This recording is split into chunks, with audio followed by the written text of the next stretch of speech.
उत्तर प्रदेश में माननीय मुख्यमंत्री जी के नेतृत्व और मार्गदर्शन में अपराध और अपराधियों के प्रति जीरो टॉलरेंस की नीति में यूपी पुलिस पूरी तरह से प्रतिबद्धता से कार्य कर रही है। जीरो टॉलरेंस की इस नीति के तहत ही उत्तर प्रदेश पुलिस ने न केवल 25 करोड़ लोगों की सुरक्षा उपलब्ध कराने की, बल्कि सभी पर्व और त्योहारों को शांतिपूर्वक संपन्न कराया है और कराने में सक्षम है। सरकार के इन प्रयासों के क्रम में कुछ विशिष्ट चुनौतियां हैं, जिनका सामना करने के लिए उत्तर प्रदेश पुलिस ने एक मिशन अस्मिता लॉन्च किया था, जिसमें पूर्व में अवैध धर्म परिवर्तन के सिंडिकेट के कुछ अभियुक्त गिरफ्तार किए गए थे। इसमें मोहम्मद उमर गौतम, मुफ्ती जहांगीर आलम कासमी, इनको एटीएस ने गिरफ्तार किया था। इसी क्रम में हाल में छांगुर बाबा उर्फ जमालुद्दीन उर्फ जलालुद्दीन के अवैध धर्म परिवर्तन के सिंडिकेट को भी उसको पर्दाफाश किया गया। एसटीएफ के द्वारा और एटीएस के द्वारा उसकी इन्वेस्टिगेशन जारी है, जिसमें कई चौंकाने वाले तथ्य सामने आए हैं। यह अभियान जिहाद के नाम पर अंतर्राष्ट्रीय जिहादी फंडिंग प्राप्त करने, रेडिकलाइजेशन की कार्रवाई करने और राष्ट्रीय सुरक्षा में सेंध लगाने के उद्देश्य से अवैध धर्मांतरण, डार्क वेब और अन्य नेटवर्क के जरिए गंभीर अपराध करने वाले अपराधियों के विरुद्ध है। इसी कड़ी में जनपद आगरा में हाल में ही एक उल्लेखनीय कार्य किया गया है, जिसके बारे में अभी कमिश्नर पुलिस आगरा डिटेल में बताएंगे।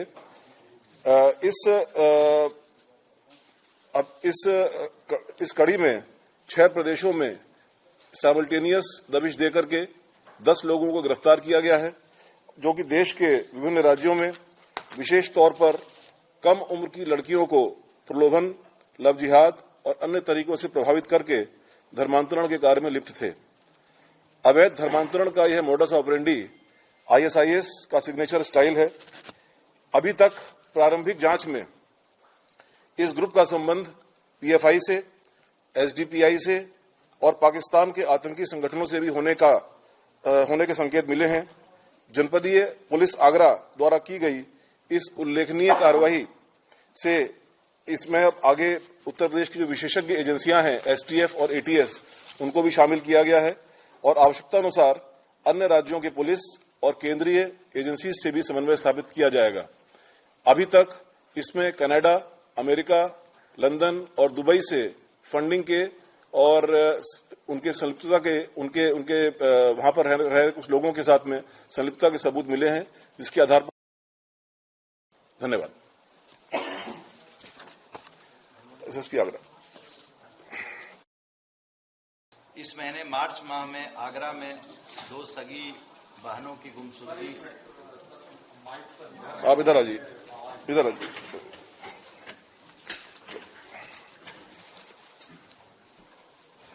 इस वर्ष में मार्च माह में आगरा के सदर बाजार थाने में 2 सगी बहनें, जिनकी उम्र 33 वर्ष व 18 वर्ष थी, जिनका नाम अमीना और जोया था, उस संबंध में सदर बाजार थाने में गुमशुदगी दर्ज कराई गई। इस प्रकरण की गंभीरता को देखते हुए उसको जो एनडीएस की धारा है 87, 111, 3, 111, 4 जो बीएनएस हमारी है भारतीय न्याय संहिता, उसकी इन 3 धाराओं में और 3/5 उत्तर प्रदेश विधि विरुद्ध धर्म संपरिवर्तन प्रतिषेध अधिनियम 2021 जो बनाया गया धर्म परिवर्तन के लिए, इसके अंतर्गत मुकदमा रजिस्टर्ड किया गया सदर बाजार थाने में। तत्पश्चात जो हमारा साइबर थाना है, साइबर थाने में इसको ट्रांसफर किया गया और इसके बारे में पूरी जानकारी डीजीपी सर को और एडीजीएलओ सर को दी गई। इसके बारे में घटना के जब हम लोग तह में गए, जब इसको दिया गया, इसीलिए साइबर जो हमारी साइबर थाना है उसको, तो घटना के तह में जाने पर पता चला कि कई प्रदेश में कम से कम 6 प्रदेश ऐसे थे जहां पर जो लोग बैठे हुए थे, वहां पर ये लोग रेडिकलाइजेशन को बढ़ावा दे रहे थे, लव जिहाद में संलिप्त थे और इसकी फंडिंग विदेशों से होती है, जैसा सर ने बताया कनाडा से, यूएस से इनकी फंडिंग हो रही थी। घटना की इसको गंभीरता को देखते हुए डीजीपी महोदय के निर्देश पर मेरे द्वारा स्वयं इसका पर्यवेक्षण किया गया और एडिशनल डीसीपी हमारे एक आईपीएस ऑफिसर्स थे, वो इसको डायरेक्ट उन्होंने देखना शुरू किया और प्रतिदिन इस पर हम लोगों ने काम करना शुरू किया। घटना के संबंध में साक्ष्य जुटाने के बाद जो प्रकाश में 7 अभियुक्त आए थे उनके खिलाफ हमारे जो न्यायालय है आगरा की न्यायालय से उनके खिलाफ NBW वारंट लिया गया तथा बंगाल, गोवा, उत्तरांचल, उत्तराखंड प्रदेश में 11 जगह पर हमने अपनी टीम को भेजा, जिसमें 45 से 50 लोग हमारे थे जो कि इस रेड की टीम में गए थे। इस पूरे ऑपरेशन के क्रम में हम लोगों ने 10 अभियुक्तों को अरेस्ट किया, उनको गिरफ्तार किया। इस नेटवर्क में लफ्ज जिहाद का उपयोग कर तथा विदेश से प्राप्त धन से धर्म परिवर्तन व रेडिकलाइजेशन के हमारे पास सबूत और साक्ष्य मिले हैं और यह प्रणाली जो है वह ISIS का जो सिग्नेचर तरीका होता है, जो उसका प्रतिरूपण है, जो ये करते हैं, वो ठीक उसी तरह से इस चीज को किया गया है। गिरफ्तार अभियुक्त का पूरे नेटवर्क में सबकी अपनी अपनी अलग अलग भूमिका है। किसी की भूमिका इसमें जो पकड़े गए 10 लोग, किन्हीं का काम फंड प्राप्त करना है, किसी को उस फंड को चैनलाइज करना है, किन्हीं को सेफ हाउस उसको मुहैया कराना है, लीगल एडवाइस देने के लिए इनकी एक अलग टीम थी, नया फोन और नया सिम देना, लोगों को प्रेम जाल में जो लोग उनको अपने पास फंसाते थे फिर उनकी शादी कराने के लिए और धर्म परिवर्तन के लिए सब्जबाग दिखाकर प्रेरित करने के लिए और उसके संबंध में जो डॉक्यूमेंट्स होता है, पेपर तैयार करना, ये सभी ये जो ग्रुप थे इसमें ये शामिल थे। अभी विवेचना हमारी शुरुआती स्टेज में है और जो अभियुक्त हमारे आए हैं NBW पर उनका हम लोग आगे पुलिस कस्टडी रिमांड लेंगे और विवेचना फिर आगे की जाएगी। Thank you.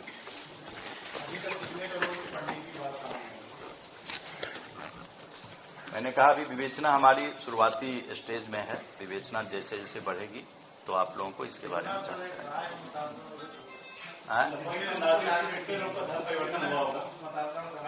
मतांतरण जो अभी तक की जो हमारी जानकारी है उसमें जो इन लोगों से अभी तक शुरुआती पूछताछ हुई है तो इसमें सैकड़ों लोगों के नाम इसमें आए हैं।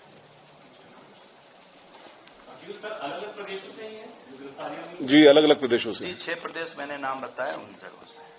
वहीं से दबिश देकर इनको गिरफ्तार सबको किया गया है। इसके लिए बाकायदा जो एविडेंसेस हमारे पास आए थे थ्रू साइबर इन्वेस्टिगेशन, उसको माननीय न्यायालय के सामने प्रस्तुत किया गया और वहां से वारंट लेकर के इन प्रदेशों में जो BNSS की प्रक्रिया है उसके अनुसार वहां पर लोकल पुलिस की सहायता प्राप्त करते हुए उनको गिरफ्तार किया गया।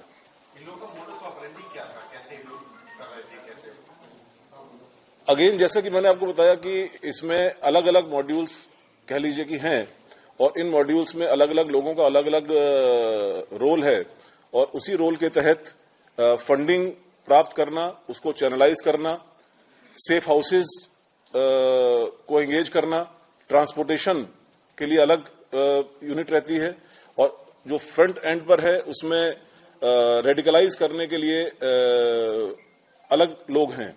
तो ये सभी इसमें कुछ हम लोगों को इसके जो इंटरमीडिएट स्टेज के जो कोऑर्डिनेटर हैं या मुखिया हैं उनके बारे में जानकारी प्राप्त हुई है और उनसे भी पूछताछ की जा रही है।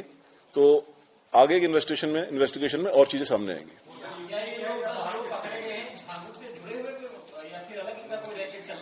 ये अभी तक दोनों के बीच में कोई कनेक्शन सामने नहीं आया है। अभी तक ये ग्रुप सेपरेटली ऑपरेट कर रहा था, लेकिन इसका जो फुटप्रिंट है वो कम से कम इन 6 स्टेट्स में तो था ही और बाकी भी आगे इन्वेस्टिगेशन सामने आएंगी चीजें। जी, आगरा का जो मास्टरमाइंड है वो गिरफ्तार हो गया है। नाम सबके बता देते हैं।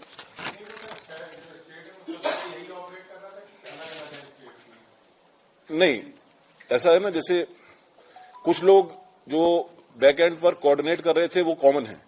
अब जो सामने रेडिकलाइज करने का काम या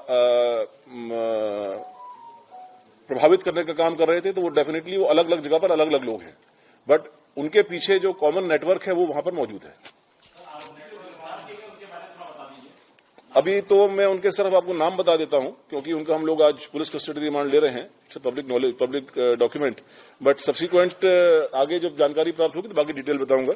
इसमें गोवा से आयशा उर्फ SB कृष्णा, कोलकाता से अली हसन उर्फ शेखर राय, कलकत्ता से ओसामा, आगरा से रहमान कुरैशी, मुजफ्फरनगर से अबू तालिब, देहरादून से अबुर रहमान, जयपुर राजस्थान से मोहम्मद अली, जयपुर से जुनैद कुरैशी, दिल्ली से मुस्तफा उर्फ मनोज, जयपुर से ही मोहम्मद अली, ये 10 लोग गिरफ्तार हुए हैं। अगेन वो सब चीजें अब क्योंकि अभी आए हैं पकड़ करके, वो इन्वेस्टिगेशन के बाद मालूम पड़ेंगी। बट इसमें से कुछ लोग डेफिनेटली एक हायर लेवल पर कोऑर्डिनेट कर रहे थे, बट इनके आगे भी कोई था कि नहीं था। फंडिंग वगैरह के नाम हमारे पास आए हैं, कुछ जो अकाउंट्स की डिटेल आए हैं विदेशों के, उनके डिटेल्स आए हैं, उनको हम लोग फर्दर एक्सप्लोर कर रहे हैं, इन्वेस्टिगेट कर रहे हैं, तो उसके बाद आगे मालूम पड़ेगा क्या पूरी पोजीशन है।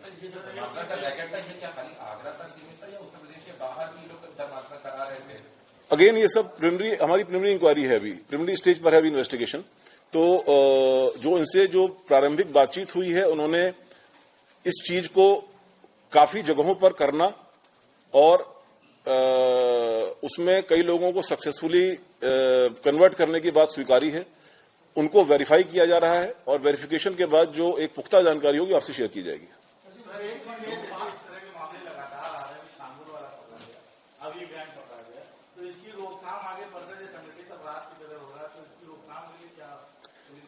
यही तरीका है, जब आप एक संगठित गैंग को पकड़ते हैं तो उसका पूरा नेटवर्क एक डिस्टर्ब होता है और उसमें फाइनेंसिंग से लेकर के कोऑर्डिनेशन का जो काम वो लोग करते हैं पीछे, उससे लेकर के सारी चीजें डिस्टर्ब होती हैं।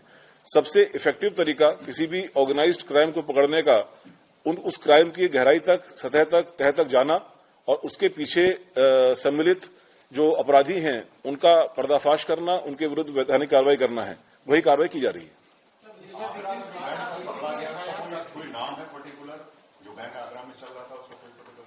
नहीं, ये गैंग उस तरह के नहीं है कि जैसे मान लीजिए कोई अगर कोई एक कन्वेंशनल क्राइम होता है, कोई डकैती का क्राइम है या कोई एक्सटॉर्शन का क्राइम है, तो उसमें एक नाम से, क्योंकि वो नाम के आधार पर ही उनका वो काम चलता है। यहां पर तो अपनी पहचान छुपाते हुए या अपनी बात को छुपाते हुए वो आगे काम करते हैं। तो ऐसा कोई गैंग का नाम नहीं है, बट जो गैंग के सदस्य हैं, जो भी इस पूरे ऑर्गेनाइजेशन, इस ऑर्गेनाइज्ड क्राइम के सदस्य हैं, वो काफी टाइम से ये काम कर रहे थे।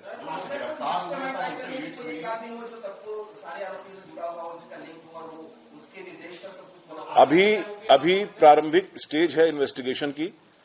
डेफिनेटली इस फूड चेन में ऊपर कुछ लोग होंगे। उन फूड चेन तक, ऊपर के लेवल तक पहुंचने में इन्वेस्टिगेशन की कड़ियों को आगे मिलाना भी होगा।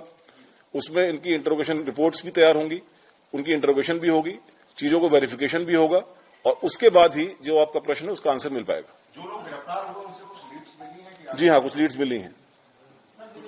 नहीं, वो अभी मैं शेयर नहीं कर सकता। वो अभी अंडर लाइव इन्वेस्टिगेशन है। जो अभी ऐसी लीड्स जिनमें हमको मिली हैं उनको भी मैं शेयर नहीं करना चाहूंगा।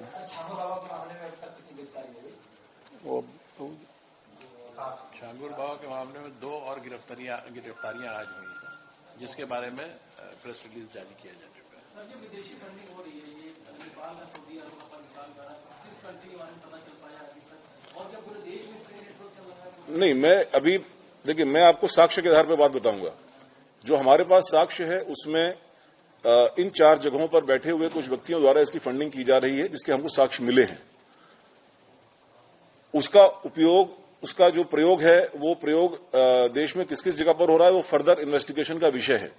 तो जैसे जैसे इन्वेस्टिगेशन आगे बढ़ेगी, मनी ट्रेल आगे बढ़ेगी, उसमें जो है वो इन्वेस्टिगेशन में बिंदु सामने आएंगे।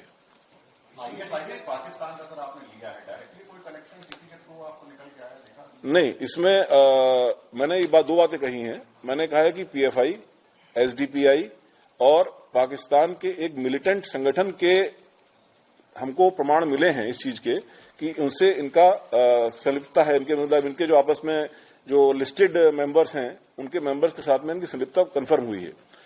आईएसआईएस के बारे में मैंने कहा कि उनका ये सिग्नेचर स्टाइल है कि जिहादी तैयार करके, इसमें से एक जो कन्वर्ट है, जो 2 लड़कियां गायब हुई थी जिनको रिकवर किया गया है, उनमें से एक का उसके अपने चेंज्ड फेसबुक पर AK-47 के साथ फोटो है।